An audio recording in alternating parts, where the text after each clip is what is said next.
In response to Canadian tariffs on EV, steel, and aluminum, China has announced a probe into Canadian canola. According to China's Ministry of Commerce, they are, quote, initiating measures following relevant restrictive actions taken by Canada and will take all necessary actions to safeguard the legitimate rights and interests of Chinese companies. Dalhousie University's Dr. Sylvain Charlebois joined us to explain the potential impact of the probe. Well, China is one of our biggest international customers, so we do export a lot of canola. For during a good year, it's over $2 billion worth of canola, so it's a lot.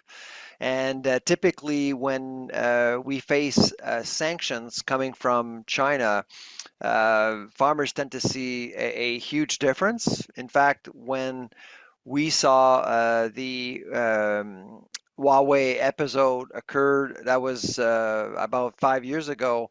Uh, we saw sales drop significantly. They did go up after a couple of years, but farmers were significantly hit, and so the Canola Council of Canada had to try to find new markets to avoid the Chinese market because it became so complicated.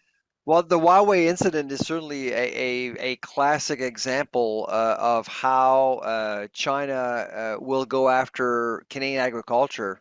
So on the one side, you had a diplomatic spat between the two countries, but China will know exactly how to hurt Canada. And the best way and easiest way to hurt Canada is to go after our farmers.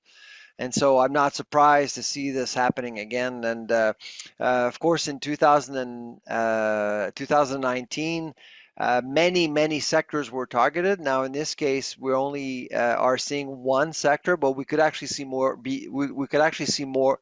We could actually see more sectors being impacted by sanctions coming up. So my guess is that they will find new routes to go into the Chinese market, but these new routes tend to be more expensive and it is more work. And so it makes actually Canadian commodities less competitive overall. And you can actually also, because of delays and longer routes, you do compromise the quality of some of these products.